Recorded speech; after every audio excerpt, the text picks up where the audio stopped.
Good morning students. आज हमारा नया चैप्टर स्टार्ट होगा। Chapter 15 light. चैप्टर 14 तक के सारे वीडियोस अपलोड कर दिए गए हैं यूट्यूब पर और उनके क्वेश्चन आंसर्स आपको मिल गए हैं। Now we will start our new chapter. So the first para of this chapter is about light. An object that gives out light of its own is called a source of light. From the source of light to our eyes, we can see the source of light. देखिए, इससे कोई भी object, जितने भी objects होते हैं जो light emit करते हैं, प्रोड्यूस करते हैं, वो सोर्सेज ऑफ लाइट कहलाते हैं।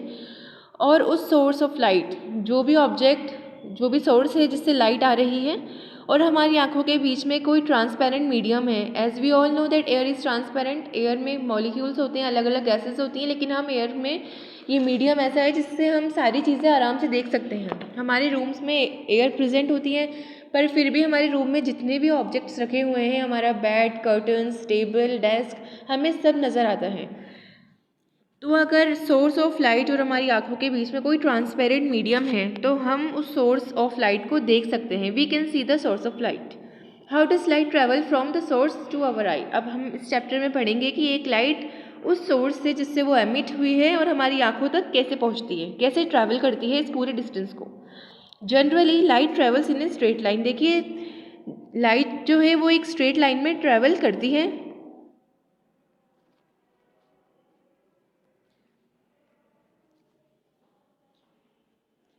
इन ए यूनिफॉर्म ट्रांसपेरेंट मटेरियल और इन वैक्यूम। या तो एक ट्रांसपेरेंट मटेरियल हो या वैक्यूम हो। This property that light travels in straight line is called rectilinear propagation of light. तो यही प्रॉपर्टी, एक स्ट्रेट लाइन में ट्रेवल करने की जो उसकी क्वालिटी प्रॉपर्टी है लाइट की, उसे ही हम रेक्टिलिनियर प्रोपोगेशन ऑफ लाइट कहते हैं। प्रोपोगेशन का मतलब ये होता है आगे की तरफ प्रोपोगेट करना, चलना, आगे की तरफ बढ़ना। Medium word help. In this case substance through which light travels. देखो, इस चैप्टर में इस मीडियम का वर्ड का जो मतलब है वो ये है कि वो सब्सटेंस जिसके अंदर लाइट ट्रेवल कर सके। Activity. Aim to show that we can not see a source of light through a bend tube. अब हम इस एक्टिविटी में पढ़ेंगे कि अगर हम किसी सोर्स ऑफ लाइट को एक बैंड ट्यूब के थ्रू देख रहे हैं, बैंड ट्यूब मतलब मुड़ी हुई ट्यूब, तो हम उस सोर्स को नहीं देख पाएंगे। Materials needed. A source of light like a light bulb or a candle, a bendable plastic straw, flexible rubber और plastic tube। एक हम source of light ले लेंगे, कैंडल ले लीजिए या लाइट बल्ब ले लीजिए, एलईडी जो भी हैं, CFL जो भी आपके बल्ब प्रेजेंट हैं, और एक हम स्ट्रॉ ले लेंगे, प्लास्टिक के स्ट्रॉ। और हम जानते हैं प्लास्टिक के स्ट्रॉ बैंड की जा सकती है, बैंडेबल है, फ्लेक्सिबल होती है। या प्लास्टिक ट्यूब ले लीजिए, कोई पाइप ले लीजिए छोटा सा। Method. Hold the straw tube straight and look at the source of light through it. अब हमें क्या करना है, स्ट्रॉ को क्या करना है, सीधा होल्ड करना है जैसे इसमें दे रखा है, हाथ से पकड़ के, और उसको हमें क्या करना है, कैंडल को लाइट अप करके उस स्ट्रॉ में से उसको देखना है। Second method. Next, bend the straw tube a little and look through it to see the source of light. What do you see. अब हम उस स्ट्रॉ को उसके एक एंड से क्या करेंगे, बेंड कर देंगे, मोड़ देंगे, और उसके बाद हम उस कैंडल को देखेंगे उस स्ट्रॉ में से। तो हमें ऑब्जर्वेशन बताना है कि हम क्या उस सोर्स को देख पा रहे हैं। पहले तो हमने स्ट्रेट स्ट्रॉ से देखा था उस कैंडल को, फिर सेकंड मेथड में हमने स्ट्रॉ को बेंड कर दिया, फिर हमने कैंडल को देखा, लाइट अप कैंडल को। तो हमें दोनों ऑब्जर्वेशन बताने हैं कि इन दोनों ही मेथड में हमने क्या देखा। Observation. When the straw tube is held straight. जब हमने स्ट्रॉ को सीधा पकड़ रखा था, you can see the source of light through it. हम उसके अंदर से लाइट के सोर्स को देख पा रहे थे। When the tube is bend you can not C the source of light. लेकिन जब सेकेंड मेथड में हमने स्ट्रॉ को बेंड कर दिया, तब हमें लाइट का स्ट्रॉ नहीं देखा, लाइट कैंडल, जो कैंडल लाइट थी वो हमें नहीं दिखी, सोर्स ऑफ लाइट नहीं दिखी। Conclusion. This shows us that when the tube is straight light travels from the source. इससे हमें क्या पता चला कि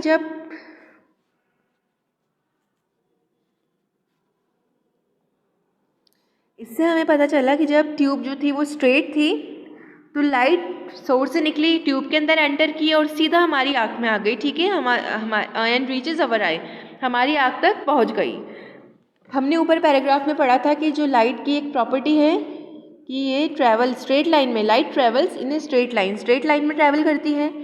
और इसी को समझने के लिए हमने एक्टिविटी की थी। तो फर्स्ट मेथड में हमने क्या देखा, जब हमने स्ट्रॉ को स्ट्रेटली हेल्ड कर रखा था, पकड़ रखा था, तब हम सोर्स को देख पा रहे थे।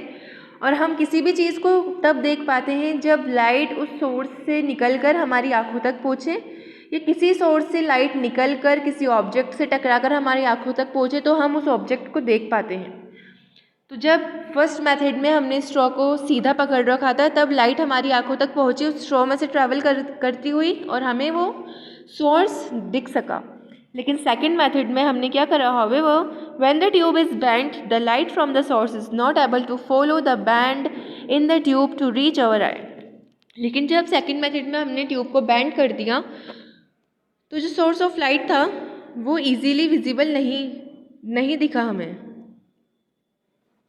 क्यों नहीं दिखा? क्योंकि लाइट की प्रॉपर्टी है कि वो स्ट्रेट लाइन में ट्रैवल करती है। ट्यूब के बेंड होने पर क्या हुआ, एक जो यूनिफॉर्म मीडियम था, जो स्ट्रेट हमें ट्यूब थी, वो बेंड हो गई, जिसकी वजह से हमारी आंखों तक लाइट नहीं पहुंची, इसलिए हम कैंडल को नहीं देख सके। शैडोज़, अब इस एक्टिविटी से हमने ये शो कर लिया, ये स्टडी कर लिया कि जो लाइट है वो स्ट्रेट लाइन में ट्रैवल करती है। Shadows are also form because of the rectilinear propagation of light. अब जो शेडोज़ बनती हैं, परछाइयाँ बनती हैं, वो भी इसी प्रॉपर्टी के थ्रू बनती हैं, रेक्टिलिनियर प्रोपोगेशन ऑफ लाइट, इस प्रॉपर्टी के थ्रू।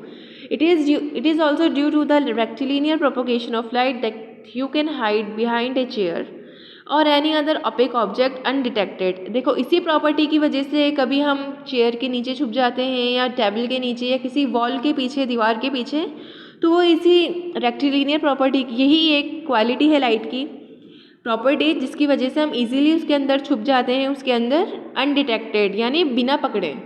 कोई हमें नहीं देख पाता किसी चीज़ के पीछे क्या है। वॉल के पीछे आप चले जाओगे, कर्टन्स के पीछे छुप जाओगे, अगर वो कर्टन एक थिक मटेरियल का बना है तो आप नज़र नहीं आओगे किसी को भी, आप अनडिटेक्टेड हो जाओगे।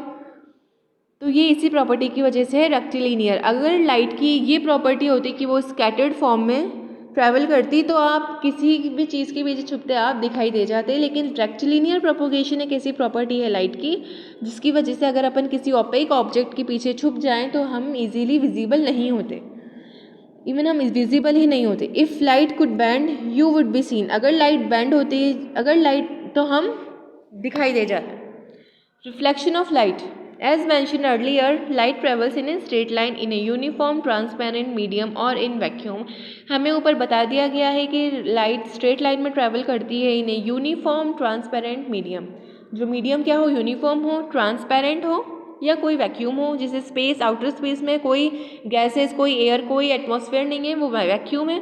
पर फिर भी जो सन्स और जो स्टार्स की लाइट है वो ट्रैवल करती हुई हमारी आँखों तक आती है और हमें वो चीज़ दिखाई देती है। Do you think we can change the path of a light ray? क्या हमें ऐसा लगता है कि हम एक लाइट रे के पाथ को बदल सकते हैं, चेंज कर सकते हैं? Activity, aim to show that rays of light can be made to change their direction. अब हम इस एक्टिविटी में क्या शो करेंगे, जो लाइट रेज हैं can be made to change their direction, ठीक है ना, उसके डायरेक्शन को चेंज देखेंगे इसमें। Materials needed, a window through which sunlight streams in, a hand mirror, a bowl of water, a notebook and a sheet of white paper. हमें ये सारी चीज़ें लेनी है। हमें पहले विंडो में खड़ा हो जाना है, और ऐसी विंडो जिसके अंदर से सनलाइट की स्ट्रीम्स, जो रेज हैं, वो आ रही हों। एक मिरर ले लेंगे, हैंड मिरर, एक बाउल लेना है पानी से भरा हुआ, एक नोटबुक लेनी है, और sheet of white paper. Method, hold the mirror facing the window. हमें मिरर को होल्ड ऐसे करना है कि वो विंडो को फेस करे, विंडो से सनलाइट आ रही है, यानी सीधा जो सनलाइट है वो स्ट्रेट आन के मिरर पर स्ट्राइक करे। Change the angle slightly so that the light from the window falls on the wall, observe what happens. अब हमें क्या करना है, जो हमने मिरर को पकड़ रखा था उसका एंगल थोड़ा चेंज करना है, जिसकी वजह से जो लाइट मिरर से टकराएगी वो टकरा के उसकी जो शेडो है वो वॉल पर पड़े। Observe what happen.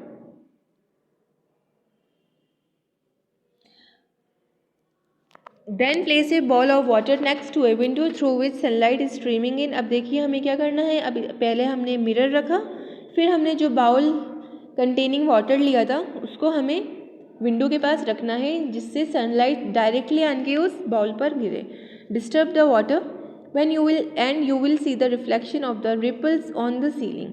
अब देखिए क्या करेंगे, हमें वाटर में डिस्टर्बेंस क्रिएट करना है, यानी आप अपनी फिंगर लीजिए और उसके अंदर उसे डिप कर दीजिए, या उससे क्या करिए, हिला दीजिए पानी को।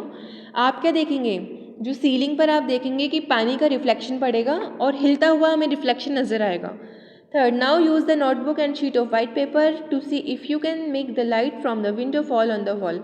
अब यही एक्सपेरिमेंट हमें नोटबुक और वाइट शीट ऑफ पेपर से भी करनी है कि और हमें देखना है कि हम इन दोनों की हेल्प से जो लाइट विंडो से एंटर कर रही है उसको हम वॉल तक, जो हमारे नियर बाय वॉल है, पास में जो वॉल है, उससे उसका रिफ्लेक्शन बना सकते हैं या नहीं। Observation: you will be able to see the reflection of the light from the window on the wall with a mirror or on the ceiling with a ball of water. हमने क्या देखा कि जब हमने मिरर का use करा और ball containing water का यूज़ करा, तब हमने देखा कि रिफ्लेक्शन बन रहा है लाइट का वॉल पर और सीलिंग पर, but not with the notebook और द शीट ऑफ पेपर। लेकिन ऐसा नोटबुक के साथ और शीट ऑफ पेपर के साथ नहीं हुआ। Conclusions: rays of light can be reflected. अब इससे हमें क्या कंक्लूजन निकला हमारा, हमने क्या कंक्लूजन निकाला कि जो लाइट रेज होती हैं उन्हें रिफ्लेक्ट किया जा सकता है, मोड़ा जा सकता है। रिफ्लेक्शन का मतलब होता है मोड़ देना, यानी पाथ चेंज कर दिया हमने, डायरेक्शन चेंज कर दिया लाइट का। Made to change direction with any surface, ठीक है, रिफ्लेक्ट करना किसी भी सरफेस से। However, to form an image, the reflecting surface should be a highly polished surface, a mirror or even the surface of water. अब हमें क्या करना है, टू फॉर्म एन इमेज, अगर हमें इमेज बनानी है तो जो रिफ्लेक्टिंग सरफेस है वो या तो बहुत ही पॉलिश सरफेस हो लाइक ए मिरर, और even the surface of water, या पानी की सरफेस हो। आप पानी की सरफेस पर अपना चेहरा रिफ्लेक्शन देख सकते हैं आप अपने फेस का। आप पानी के ऊपर देखेंगे तो आपके उसके सरफेस पे आपको अपना चेहरा भी नज़र आएगा और नियर बाय ऑब्जेक्ट्स भी नज़र आएंगे। तो यही रिफ्लेक्शन ऑफ लाइट है। इस एक्टिविटी से हमने लाइट के पाथ को चेंज करने के मेथड देखा, तरीका देखा। रेगुलर एंड डिफ्यूज रिफ्लेक्शन, अब हम पढ़ेंगे व्हाट इज़ रेगुलर रिफ्लेक्शन और व्हाट इज़ डिफ्यूज रिफ्लेक्शन। ये हम We have learned that the way light is reflected by a surface depends on the nature of the surface. अब देखिए जिस तरीके से लाइट को रिफ्लेक्ट होती है वो सरफेस पर भी डिपेंड करती है या नेचर ऑफ सरफेस पर। जैसे ऊपर हमने मिरर लिया था एक वाटर बॉल लिया था, मिरर से तो 90 से 100% लाइट रिफ्लेक्ट हुई और अच्छे से वॉल के ऊपर क्या बना, रिफ्लेक्शन बना लाइट का। लेकिन जब हमने वाटर बॉल लिया था तो हमने देखा सीलिंग्स के ऊपर हमें रिफ्लेक्शन नज़र आया, लेकिन मिरर के कंपैरिजन में वो रिफ्लेक्शन इतना क्लियर नहीं था। A rough surface, also called an irregular surface, reflects a parallel beam of light rays incident upon it in all direction as shown in figure 15.2. देखिए जो रफ सरफेस होती है उसे हम इरेगुलर सरफेस भी कह सकते हैं, वो भी पैरेलल जो लाइट रेज पड़ रही हैं उस इरेगुलर सरफेस पे उसे रिफ्लेक्ट करती है। तो जो बहुत सारे रेज होती हैं लाइट की उनको हम बीम बोलते हैं। तो जो भी पैरेलल बीम्स हैं, जो एक साथ सीधी बीम्स आ रही हैं लाइट की और एक रफ सरफेस को स्ट्राइक कर रही हैं, incident it upon it all direction, जो सारी ही डायरेक्शन से उसके ऊपर इंसिडेंट हो रही हैं, शोन इन फिगर 15.2। देखिए डिफ्यूज जो रिफ्लेक्शन है वो रफ सरफेस वाला डिफ्रेक्शन है। This kind of reflection is called diffuse reflection. तो जो रफ सरफेस पे जो लाइट रेज आन के इंसिडेंट करेंगी यानी स्ट्राइक करेंगी, तो उससे जो रिफ्लेक्शन होगा वो डिफ्यूज रिफ्लेक्शन होगा और वो बहुत स्कैटर्ड फॉर्म में होगा। आप फिगर 15.2 के ये वाले डायग्राम में देख सकते हैं। और जो रफ सरफेस होती हैं वो जो parallel beam of light rays उस पर इंसिडेंट करती है वो उन्हें सारे डायरेक्शन में रिफ्लेक्ट कर देती है, सब डायरेक्शन में। देखिए अलग अलग डायरेक्शन में लाइट रेज जा रही हैं, ये डिफ्यूज रिफ्लेक्शन है, यानी रफ सरफेस पर हुआ रिफ्लेक्शन, इरेगुलर सरफेस पर हुआ reflection. In A case of smooth surface also called a regular surface, a parallel beam of light rays incident upon it is reflected in only one direction as shown in figure 12.2. Such a reflection is called regular reflection. लेकिन अगर किसी smooth surface के ऊपर हम light incident करवा रहे हैं या किसी नेचुरल सोर्स से लाइट आन के उसके ऊपर इंसिडेंट हो रही है, स्ट्राइक कर रही है, तो वो उसको सिर्फ एक ही डायरेक्शन में रिफ्लेक्ट करेगी, स्मूथ सरफेस। ये देखिए ये स्मूथ सरफेस है, कोई इस पर बम्प नहीं है। देखिए रेगुलर और रफ सरफेस है ये ए वाला, और ये स्मूथ सरफेस है। For example in a mirror, तो आप मिरर पे अगर कोई लाइट रिफ्लेक्ट करवाएंगे या किसी भी स्मूथ सरफेस पर आपकी लाइट स्ट्राइक करेगी या इंसिडेंट करेगी, तो वो सरफेस उसे एक ही डायरेक्शन में रिफ्लेक्ट करेंगी। ये इंसिडेंट रेज है, जो रेज आ रही हैं सोर्सेज ऑफ लाइट में लाइट से उस सरफेस पर, और रिफ्लेक्टेड रेज, यानी उन इंसिडेंट रेज को सरफेस ने रिफ्लेक्ट करा तो वो रिफ्लेक्टेड रेज कहलाएंगी। तो ये हमने रेगुलर एंड डिफ्यूज रिफ्लेक्शन पढ़ा इस वीडियो में। अभी इतना ही। नेक्स्ट वीडियो में हम रिफ्लेक्शन फ्रॉम प्लेन मिरर पढ़ेंगे एंड आगे का रिमेनिंग चैप्टर। Thank you.